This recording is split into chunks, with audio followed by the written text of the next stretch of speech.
Padre, ¿verdad?, por facilitarnos esta que seguimos considerando nuestra casa para este tipo de eventos tan importantes para el país. Un saludo muy especial a Felipe Guillén, asesor especial del ministro de Salud, Tito José Cristian, que no pudo venir, pero que la verdad quiero decirlo públicamente, un ministro que nos ha acompañado y con el que hemos podido trabajar integral y conjuntamente desde Ministerio de Ciencias, Ministerio de Salud, un tema tan importante y en eso otros temas tan importantes como este. Al doctor Leonardo Arregocés, director de Medicamentos y Tecnologías de Salud. Leonardo, muchas gracias por todo el trabajo. A la doctora Albalicia Tres Palacios, decana de la Facultad de Ciencias de la Salud. A Miguel Ángel Herrera, desde Ágora, que nos ha ayudado y apoyado todos estos procesos. Gracias, Miguel Ángel.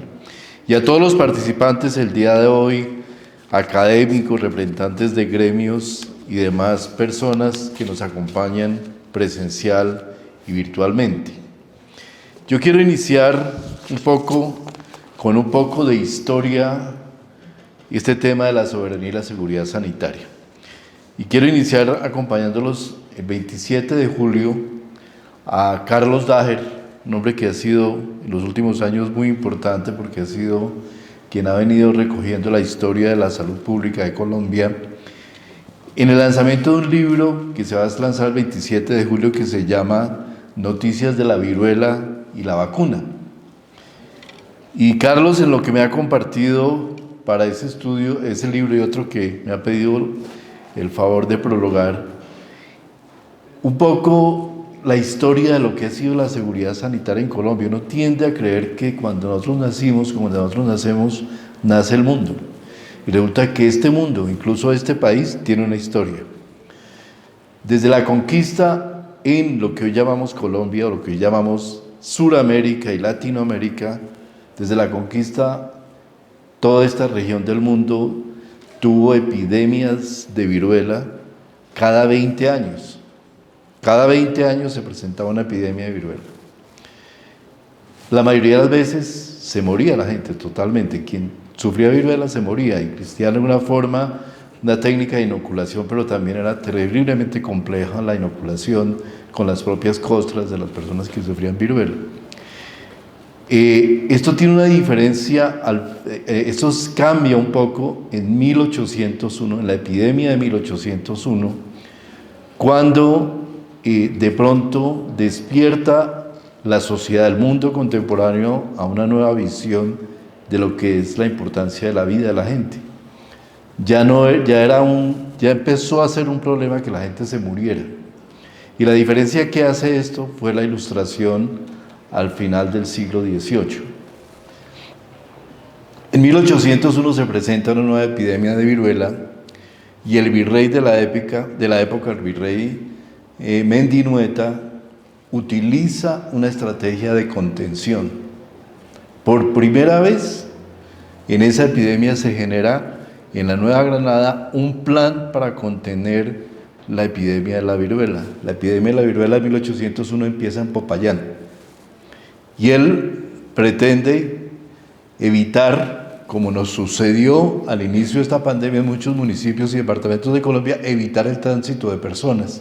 Tranquen la epidemia allá, y eviten que la gente venga de Popayán hacia el centro de Colombia.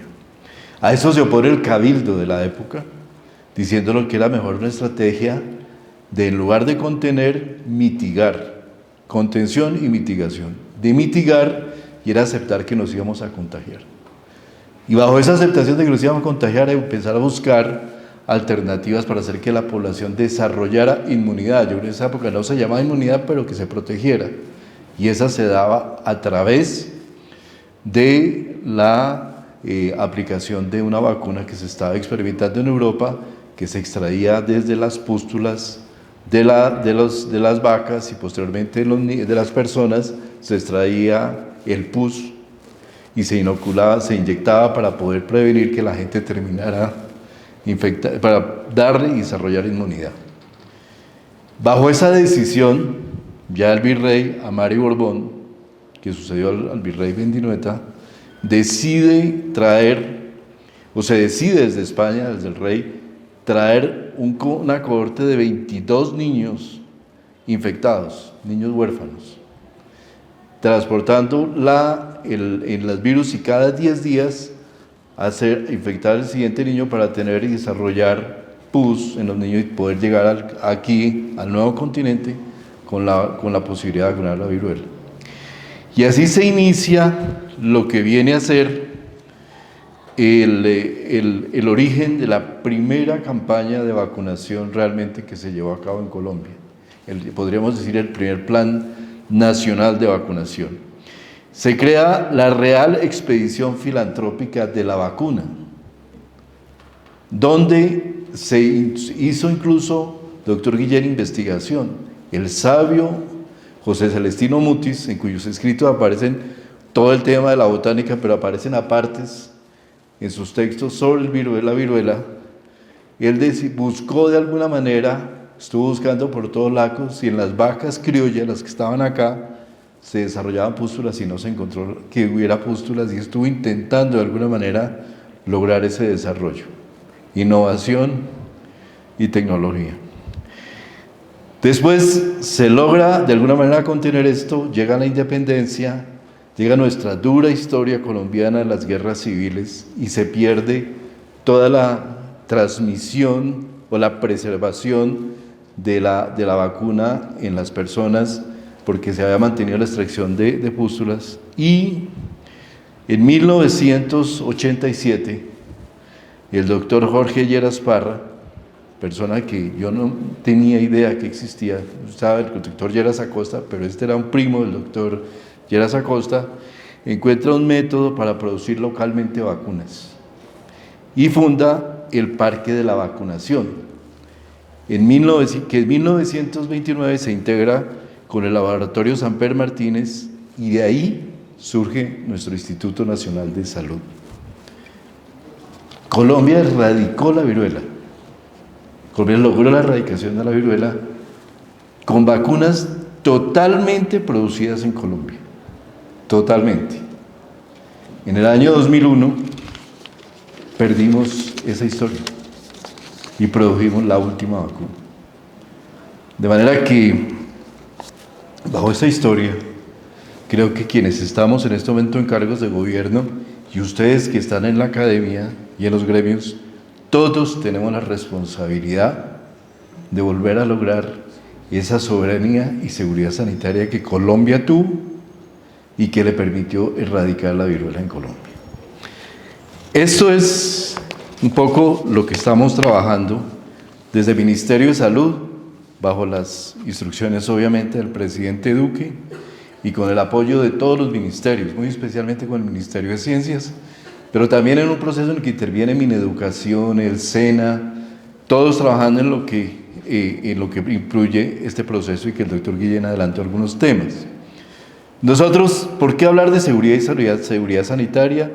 La presión del COVID-19 que nos trae esta necesidad de encontrar, o este problema de encontrar, que en nuestro país no se producía absolutamente nada de tecnología, ni ventiladores, ni insumos, ni reactivos, ni vacunas, casi ni siquiera elementos de protección personal, y nos hace un país completamente dependiente y tremendamente vulnerable a cualquier amenaza o riesgo de salud que nos llegue ahora o nos llegue en el futuro. Por el tamaño de Colombia, su ubicación en el territorio y todo lo que ello implica, Colombia necesariamente debe ser un país que tenga la capacidad de producir parte muy importante de su tecnología. Y el punto de partida es tener y desarrollar ese concepto de soberanía y seguridad sanitaria. Colombia está ubicado en el puesto 38 en el índice global de seguridad sanitaria. Ustedes podrían decir, es un puesto no muy malo, realmente no es malo, porque estamos 38, pero si uno lo mira comparativamente, somos el tercer país en Latinoamérica después de Brasil y Argentina, pero Brasil y Argentina producen vacunas. Nosotros no producimos ninguna vacuna. Tenemos un plan ampliado de inmunizaciones muy robusto, con 21 vacunas contra 26 enfermedades, Hemos logrado implementar un plan nacional de vacunación que hoy llegó a 83 millones de vacunas aplicadas y nos sentimos muy satisfechos, indudablemente, por el nivel de protección y de inmunidad por vacuna, de inmunidad híbrida incluso, que hemos logrado. Sin embargo, tenemos unas lecciones muy importantes que nos dejó en el 2020 el COVID, como la falencia en abastecimiento de medicamentos, en protección personal, en todos los elementos, y también un tema muy importante, una baja de capacidad de articulación institucional. Nosotros hemos convivido durante los pasados 2 años la institucionalidad de este país pegada fundamentalmente de una resolución del Ministerio de Salud. Es como un gancho que cuelga todo el desarrollo normativo de Colombia, la declaratoria de emergencia sanitaria. Por esa razón, devolver hoy, eso significa necesariamente descolgar muchos de los elementos que desde todos los ministerios de salud, ministerios del gobierno, como normas se han venido desarrollando. Tenemos unos problemas estructurales fuertes, como la ausencia de una gobernanza que articule todos los actores en torno a la generación de capacidades para responder. Creo que la pandemia nos logró, y lo que se logró a través del gobierno, nos va a dejar una enseñanza gigante, desde la consolidación del FOME, del fondo que nos permitió financiar 40 billones de pesos invertidos en la pandemia, de los cuales 16 billones de pesos fueron invertidos en el sector salud, pero el resto en subsidios, en apoyos, en desarrollos que eran para sostener nuestra sociedad. En la generación, también en lineamientos jurídicos y operativos para situaciones de emergencia, pudimos montar la resolución de emergencia sanitaria sobre un artículo que habíamos podido redactar cuando yo fui viceministro y personalmente lo redacté en el plan de desarrollo del gobierno anterior, a partir de las experiencias que tuvimos en Zika y chikungunya, donde nos encontramos que no teníamos un instrumento mínimo legal para declarar en Colombia emergencias sanitarias que desde el sector salud nos pudiera apalancar. Gracias a ese desarrollo, a ese pequeño artículo, se pudo montar toda la estrategia. Pérdida de capacidades de producción de medicamentos y tecnologías, porque es necesario tener claro que no solo hemos perdido capacidad tecnológica en vacunas, sino también en medicamentos. Las limitaciones del talento humano y las bajas capacidades en torno al uso de emergencia, así como los problemas que tenemos de interoperabilidad y compartir información. Bajo ese contexto complejo, pero que nos ha generado grandes enseñanzas, la pregunta que surja: ¿qué es la seguridad sanitaria? Nosotros hemos llegado a este consenso de gobierno. Es el conjunto de actividades necesarias para hacer frente a situaciones de emergencia e incidentes agudos que vulneren la salud de la población. Nosotros tenemos que tener una capacidad de hacer desde nosotros frente a esas complejidades, cuando ya dentro del desarrollo de la propia epidemia se nos revelaron temas tan complejos como el nacionalismo, los nacionalismos que limitaron el acceso a vacuna, el acceso a medicamentos durante la pandemia. Y tenemos un mandato que viene desde la Ley Estatutaria de la Salud, que nos lleva a generar una política de innovación, ciencia y tecnología en salud desde el sector salud. Por eso el sector salud no solamente debe preocuparse por atender pacientes, el sector salud debe preocuparse de generar la investigación, las condiciones para que esa salud sea viable. Eso tiene un concepto muy amplio que afortunadamente existe en la ley estatutaria. Y por último, la adquisición de bienes y tecnologías también está incluida, inmersa dentro de la formulación de la ley estatutaria. Pero eso clarísimamente, no lo puede hacer solo el Ministerio de Salud. Requiere el trabajo conjunto con los sectores de educación, trabajo, tecnología, transporte y obviamente con todo el sector de Hacienda. ¿Cuál es la visión? La visión ha sido generar una política de Estado que vaya más allá del presente gobierno, que permita como sociedad desarrollar a futuro no solo la producción de vacunas, sino la producción de los medicamentos y tecnologías necesarios para dar seguridad sanitaria en nuestro país. Dar respuesta a las situaciones de emergencia, generando primero estructuras de gobernanza y segundo, fortalecimiento absoluto de las capacidades. Bajo esa visión, los elementos de la política de soberanía y seguridad sanitaria son la articular primero la estructura de gobernanza, promover capacidades industriales de producción local de biológicos, biotecnológicos, tecnologías estratégicas en salud, y ahí adhiero al planteamiento del doctor Guillén. Es claro que nosotros como sociedad siempre tendremos una tensión con los proveedores de medicamentos, con la industria farmacéutica, siempre, y esa es una sana tensión. Y siempre debemos tener claro que una sociedad, Colombia o cualquier sociedad, cualquier estado, debe tener sus intereses absolutamente claros y esos intereses deben de alguna manera balancearse con los intereses de la industria. Pero también debe ser absolutamente claro que nosotros no podremos hacer un desarrollo como el que queremos hacer, un desarrollo que realmente proyecte a futuro la producción de tecnologías en el país si no contamos con la industria farmacéutica, si no la involucramos y no la hacemos parte de lo que necesitamos que se haga. Y eso debe ser muy importante comprenderlo, y ahí no puede haber polarización, no puede haber una visión blanco-negro de la industria, debe haber una visión multicolor. Cuando desde el punto de vista de los intereses del Estado, los intereses del gobierno, debamos tener conflicto con la industria, es necesario tenerlo. Debemos plantear nuestras posiciones y ponerle un cierre y un alto a los incentivos y a los intereses de la industria. Pero por otro lado, necesitamos claramente tener formas innovadoras y creativas de integrarnos con la industria. Alcanzar el uso y la disponibilidad e interoperabilidad de información. Vivimos en un mundo de analítica de datos, de que los datos deben ser analizados y los resultados deben ser trascendentales, y sin inteligencia artificial, sin analítica, no es posible lograr avances realmente de innovación. Y por último, muy importante para las universidades, la gestión del talento humano. Tuve la oportunidad de estar en la India, en Corea, en los meses pasados con el señor presidente de la República. Estuvimos visitando con la canciller todos los sitios de producción de vacunas, y una de las preguntas que uno le hacía frecuentemente era: ¿cuál es la competencia y las capacidades del recurso humano que ustedes tienen en Colombia para formar vacunas, para producir vacunas, para desarrollar e investigar? Y ahí nos damos cuenta que tenemos tremendas limitaciones, tanto en la formación en la más alta formación, como en los niveles técnicos y tecnológicos.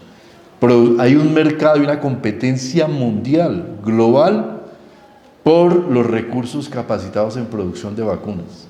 De manera que tiene mucho sentido, querida decana, que este evento se haga en el ámbito de la carrera de Química Farmacéutica de la Javeriana, y que me siento absolutamente dichoso de que se haya tomado la Javeriana esta decisión, porque yo creo que allí, en estos muchachos que hoy nos acompañan, está esos recursos, y son ellos quienes van a desarrollar esto, y nosotros le debemos dar todas esas capacidades. Como principio, sentar las bases para la generación de capacidades y generar una serie de desarrollos que vamos a tener que implementar en el futuro. ¿Cuál es el cronograma, las perspectivas y los próximos pasos? Una ruta operativa de acuerdos de acceso administrado. Nosotros tenemos que trabajar, y en eso ha venido trabajando el doctor Leonardo Arregocés, y en cambiar esa visión y transformar esa visión de que el gobierno, de que el sector salud compra medicinas, compra vacunas, y empezar a comprar desenlaces y resultados en salud. Si la industria farmacéutica realmente es consistente en los resultados de su investigación y en la calidad de los productos y seguridad de los productos que produce, debemos empezar a comprar seguramente resultados en salud, y eso se logra a través de acuerdos de acceso administrado. Sistemas de monitoreo, alerta temprana de abastecimiento, y obviamente nuestro COMPES de seguridad sanitaria. Esto requiere una aplicación de otra serie de políticas que son absolutamente sustanciales.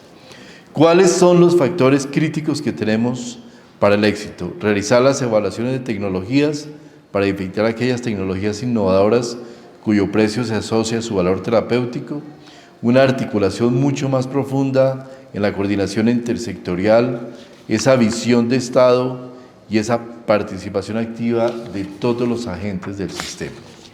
Nosotros hemos logrado al día de hoy, hemos logrado la consolidación primero, de una política de Estado a través de una ley de vacunas que ya fue expedida, a través de una serie de decretos que nos facilitan todo el acceso a la posibilidad de adquisición de vacunas, a través de un COMPES que estamos en este momento desarrollando con el Ministerio, con el Departamento Nacional de Planeación, donde estará toda la política de seguridad sanitaria, y a través de un proceso mediante el cual estaremos planteando la posibilidad de desarrollar procesos de largo plazo, compras de largo plazo, en la cual adquiramos seguramente vacunas bajo una visión en la que esté ligado a ellas el desarrollo de las tres etapas de llenado y envasado, producción y desarrollo local de vacunas.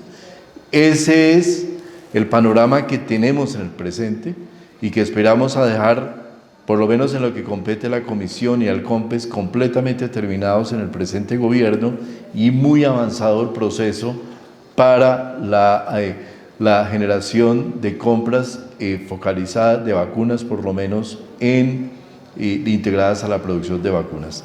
Tenemos ya al menos 2 desarrollos a nivel nacional de entidades que han dicho, le vamos a apostar a la producción de vacunas en Colombia y creemos que debemos también apoyar el desarrollo de una integración público-privada a través de alianzas estratégicas que permita ese desarrollo a futuro.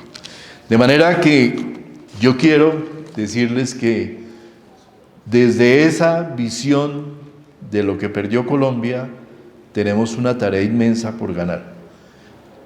La India, el país que hoy produce la mayor cantidad de vacunas, que tiene las plantas productoras de vacunas más importantes del mundo, tardó 30 años desde el momento en que inició esta política hasta el momento que pudo desarrollar su primera vacuna. 30 años. Nosotros esperamos no tomarnos 30 años, esperamos 10, 12 años para que, con el apoyo de MinCiencias, de las universidades, de todo el sector académico y de investigación, podamos llegar a nuestra propia visión de desarrollo. No es un proceso a corto plazo. Montar una planta de fill and finish lleva por lo menos 2 años a 2 años y medio, pero es un proceso que tenemos que empezar ya. Y no es solamente un proyecto del gobierno, tiene que ser un proyecto donde todos integradamente trabajemos para lograr ese desarrollo. Muchas gracias.